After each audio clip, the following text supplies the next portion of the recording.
Welcome back to the Andrew Tate Show by GSMC Sports. Before the break, we were talking about a portal between New York City and Dublin, Ireland. We had thoughts. People obviously have thoughts about what they should be doing in front of a portal between Dublin and New York. But we're going to move on now to dumb criminals. And Tate, you've had a lot of conversations about dumb criminals with Faith, right? This one's not your dumbest criminal, and it's maybe not your most shocking criminal, but it's going to lead to a bigger conversation. So hang in there with me, okay? First off, wait. First off, it's Waffle House. It's Waffle House. Okay, so you know some gangster stuff going down. Well, that's a bigger, yeah. That's all I'm just saying. We're going to get to that. So, okay. In this case, a Madison County Waffle House employee called 911 to report an attempted robbery. Probably not shocking to anyone, right? The suspect was unarmed and simply left after grabbing some napkins, according to Madison County Sheriff's Office. The Sheriff's Office identified the assailant based on video footage and witness descriptions. He entered the Waffle House at 8 p.m. Witnesses described him as a white man wearing a gray hoodie, dark jeans, a dark hat with dark hair. He was reportedly accompanied by a small dog. Don't bring your dog on crime sprees. He began shouting, "Get on the ground, y'all are being robbed." He then stated that he was high and drunk before grabbing some napkins and walking out. He got into a vehicle and left the parking lot, the 911 caller told deputies. The suspect did not appear to have a weapon, but he did raise his hand with his finger in the gun to the The deputies did locate this man at his residence, placed him under arrest without incident after he had admitted to the crime. He was then taken to jail on charges of unarmed robbery and assault. Okay, so not the craziest, right? But just give me your overall initial thoughts. Okay, first off, I'm like, dude, foolish move. Because they're going to arrest him. He's going to get arrested. And all he did was walk in the Waffle House and wanted some paper, some napkins. That's all he did. But to walk in there and say, with the two fingers, tap, tap, this is a robbery, and then take some napkins, there's your theft right there. All he had to do, You could ask. different approach. You walk in there, just take you a couple napkins, bout face, bounce out. It's cool. But you can't be on that Henny and some sticky icky and go in there and start, and yell out, "This is a robbery." You can't be high and drunk. Just too many bad things happen when you make that combination. Yeah, you understand what I mean? And then you decide, you know what, me and my dog, we need some napkins. It's the dog for some reason that is a sticking point for me. Like, I just picture him with a tiny little dog under his arm. Listen, I'm claiming temporary insanity. If he's high and drunk, I'm gonna be like, listen, I don't know what I took, but I took something because my dog told me to go in there and get some napkins. And the dog is what yelled out, "This is a robbery." It wasn't me. It was the dog. Now, I cannot confirm this because I said I was high and drunk.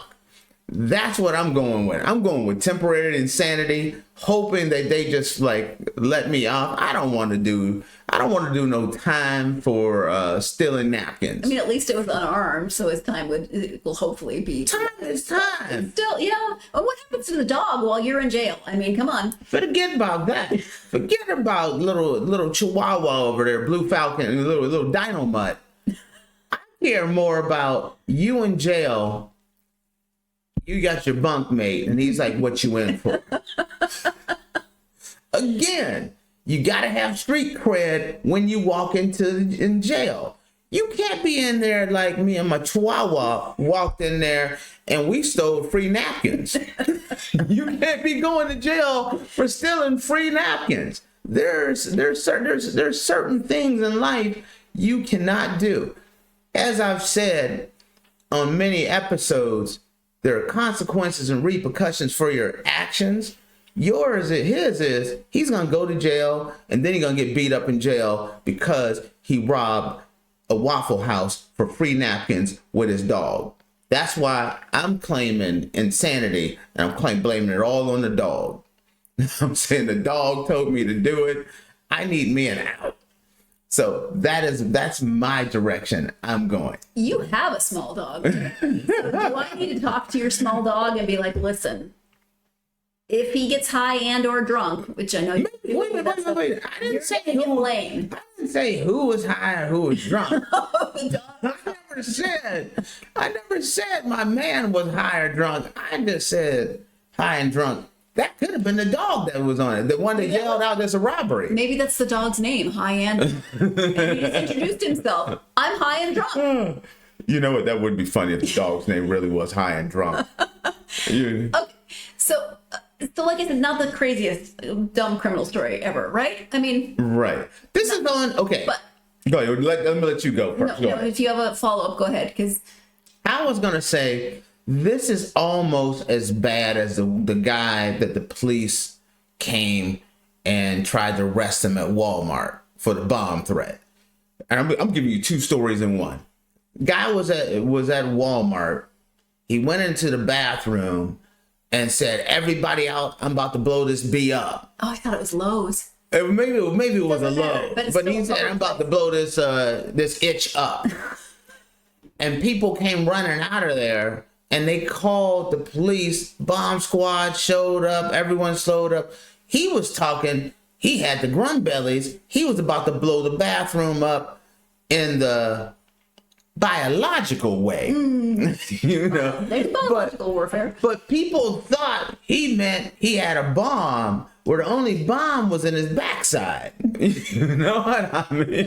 Nobody needs that visual. Tate, no one. Just saying, it was an explosive situation. He was doing a public service announcement. Right. That was the trying to situation. give a heads up. He just didn't think through his actions. So imagine if you're a dude that sat down, you're sitting on the bowl, and next thing you know, you see the bomb squad drone coming in, trying to peeking up under the bathroom while you doing your business. No, that's what it was. I would just be like, why is there a robot coming under my stuff? There's a little bomb diffusion robot peeking up under there while he's doing his business. So he got the bubble guts, and now they're over there checking him out while he's doing his business. And all he was trying to do was give a public service announcement to let people know, hey, it's gonna be rough in there. Everybody out. And now then the police gonna arrest him. He have to give a statement.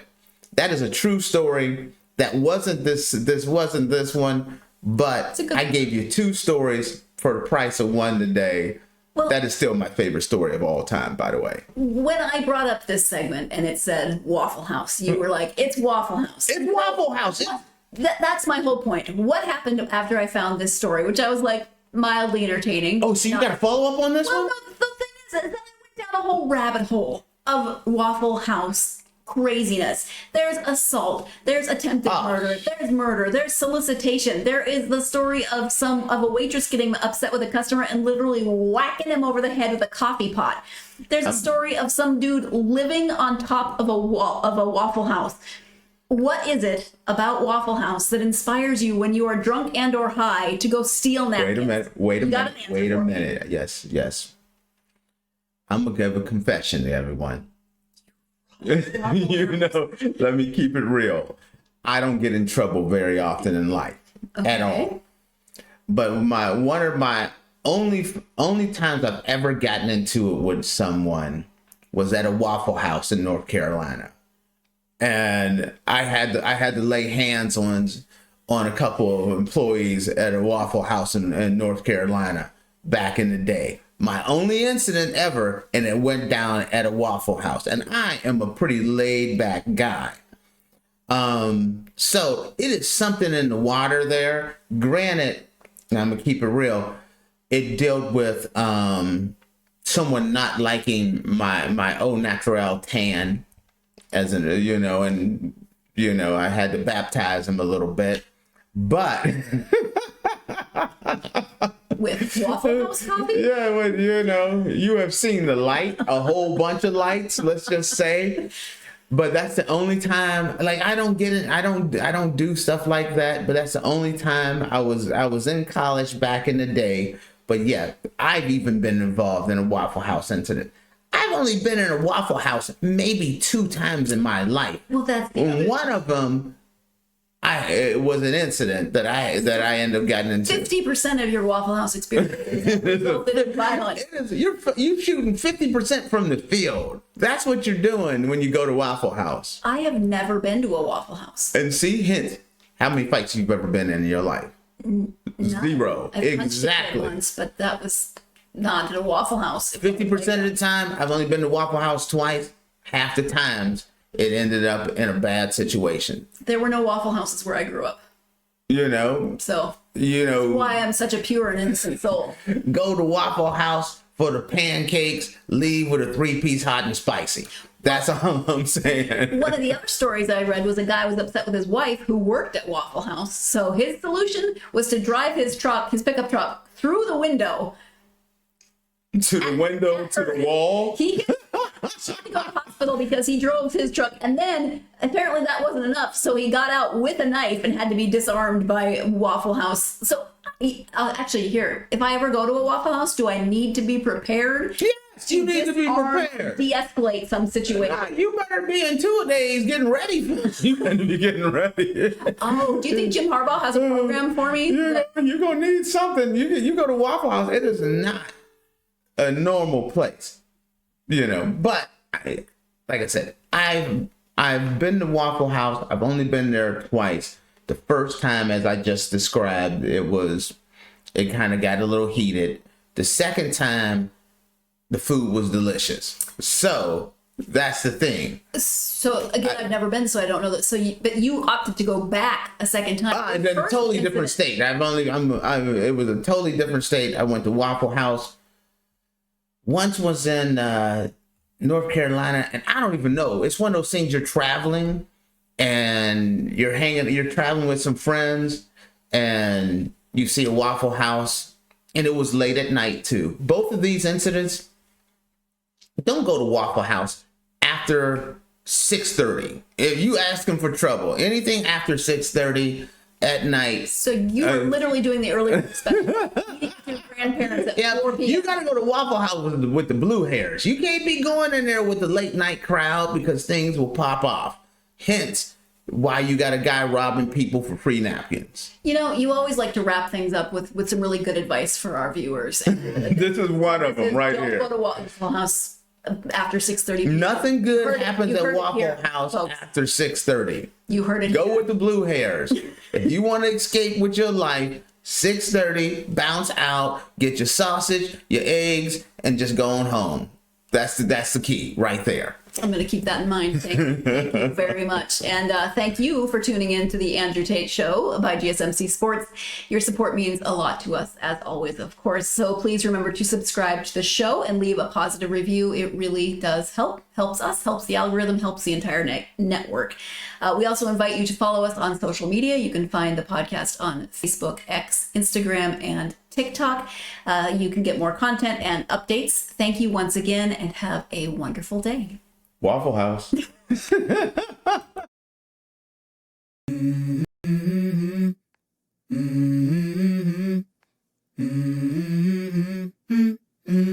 go. I wake up to a little bit of drool on my pillow, feel like it's gonna be a bad day. Yeah, I'm tired of shit, and the coffee ain't hit yet, damn, ain't that great. I don't wanna go to